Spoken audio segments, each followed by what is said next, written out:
નમસ્કાર ખેડૂત મિત્ર, તમારી ઓળખાણ નહીં આપતા જાણવાલાયક હોય તો આપણે યુટ્યુબમાં મૂકતા હોય છે. હાજી સાહેબ, હાજી. હવે આટલા બધા શું થાકી જાવ છો કે મરી જવાની ઈચ્છા થઈ જાય એવું બધું થઈ જાય, એવું શું થઈ ગયું છે? હાજી સાહેબ, અમે કેટલા વર્ષો સાહેબ 2006 મેં સાંભળ્યા તમારા કેસ બધાય જોયા. મેં આટલી બધી વખત કેસ લડ્યા છો, 5 થી 6 કેસ લડ્યા છો, ઉપર ગયા છો હાઈકોર્ટમાં, વળી પાછા નીચે આવ્યા છો. સામેવાળાએ તમને હેરાન કરવામાં કાંઈ બાકી નથી રાખ્યું. એટલે તમારા કેસના અભ્યાસના સંદર્ભમાં જ મેં તમને કીધેલું કે તમે રૂબરૂ મળી જાઓ, પણ તમારી પરિસ્થિતિ નથી રૂબરૂ આવી શકો એવી. ઓહો સાહેબ, કાંઈ વાંધો નહીં. કઈ જગ્યાએ છો તમે? હું સાહેબ સાબરકાંઠા વડાલી તાલુકો. તમારી પાસેથી મારે ડોનેશન નથી જોતું. આવશો તો સામેથી તમને એક તરફનું ભાડું હું આપીશ. હાજી સાહેબ, હાજી. બરોબર છે, પણ હિંમત ના હારો. હાજી સાહેબ. સામેવાળાએ તમને ભલે હેરાન કર્યા હોય, હવે તમે તમારી ફેવરના ચુકાદા જે આવ્યા છે ને, હાજી સાહેબ, એ ચુકાદાના આધારે તમારા એડવોકેટને કહો કે આની ફરિયાદ કરો કોર્ટમાં સીધી, કે આની અમલવારી સામેવાળા કરતા નથી ને અમને દબાવે છે એમ. સમજાણું? એટલે એ જાશે પોલીસ સ્ટેશને, પોલીસ કમિશનરને સીધો એ કોર્ટ જે છે ઓર્ડર કરશે કે ભાઈ આમને આ પાર્ટી કોર્ટના હુકમ પછી હેરાન કરે છે એમ. હાજી સાહેબ, હાજી, હાજી. તમારા એડવોકેટને જ કહો કે જો કોર્ટના હુકમની અમલવારી ન થાય તો કોર્ટના હુકમનો મતલબ કંઈ નથી રહેતો. એટલે મેજિસ્ટ્રેટ જે છે સાંભળશે તમને, એકાદ મિટિંગની અંદર જ સીધી અરજી આપશો એટલે મેજિસ્ટ્રેટ સીધી પોલીસ કમિશનરને એક નકલ રવાના કરશે અને એ નકલ જશે પોલીસ સ્ટેશને. એટલે પીઆઈ સહિત આખી જાન આવશે. આની પહેલાં એક ફોનમાં મેં કીધેલી માહિતી તમે સાંભળ્યો નહીં હોય,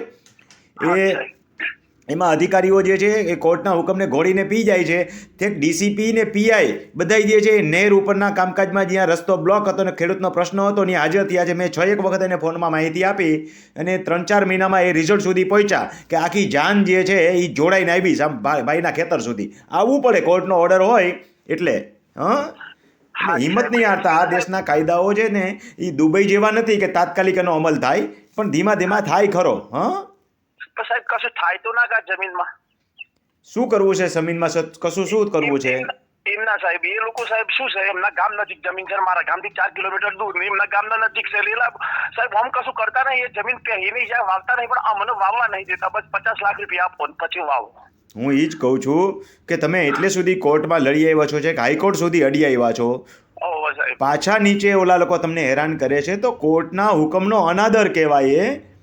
એના માટે તમારા એડવોકેટને કહો કે આની કોર્ટમાં ફરિયાદ કરો અને કોર્ટ જે છે એ સીધો પોલીસ કમિશનર સાહેબને હુકમ કરશે અને સ્થળ તપાસ થશે. અને જરૂર પડે તો ફોજદારી ફરિયાદ અલગ અલગ કરો. સાહેબ આ વસ્તુ આપણે વડાલીની કોર્ટ હોય મોજ કરશે, સિવિલ કોર્ટમાં જ કરવું પડે સાહેબ. એક કઈ કોર્ટમાં નહીં જાવ, તમારા એડવોકેટને ખાલી કહો કે આની હુકમ એની અમલવારી કેમ નથી થતી કઈ. હાજી સાહેબ, એ તમારા એડવોકેટનું કામ છે. બધા ઓર્ડર લઈને સાહેબ આપને મળવા આવી શકે. નિરાતે આવો, પહેલા તો આટલું કામ કરો. અહીંયા આવ્યા પછી હું તમને આજ જવાબ આપીશ. એટલે પહેલા તો આટલું કરી લ્યો, પછી મૂંઝાતા નહીં. જરૂર પડે તો મને મળજો. સારું સાહેબ, સારું. અને ડોનેશન ભૂલી જજો, મારે કોઈનું ડોનેશન જોતું નથી. તમારા જેવા ખેડૂત મિત્રોને એક ટાઈમ આવવાના પૈસા પણ હું આપીશ. થેન્ક યુ સાહેબ, જે ભાડું થતું હોય.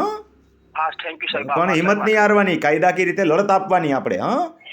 આવા માથાભારે તત્વો હોય તો એના આધારે કોર્ટનું જે હુકમ હોય આપણી પાસે એની અમલવારી કરાવાય. એ કામ તમારું નથી, તમારા એડવોકેટને કહો અને કોર્ટ સાંભળશે, તરત હુકમ કરશે અને હુકમની અમલવારી કરવા માટે પોલીસ કમિશનરને મોકલશે ચેપ્ટર આખું. સારું સાહેબ, ઓકે. ભલે ભાઈ, આવજો. ખેડૂત મિત્રો, જ્યારે કોઈ વ્યક્તિ કોર્ટના હુકમને જ માનવા તૈયાર ન હોય તો આવા સમયે કોર્ટને પાછી ફરિયાદ કરાય. કોર્ટ સાંભળે કે કોર્ટ હુકમ કરે અને જો એનો અમલ ન થાય તો કોર્ટના હુકમનો કોઈ મતલબ નથી રહેતો અને એ હુકમની અમલવારી કરવા માટે જે થતું હોય એ થાય. આમાં આપણને ખબર ન પડે તો આપણા એડવોકેટને કહેવાય, એ આગળની પ્રક્રિયા કરી આપે.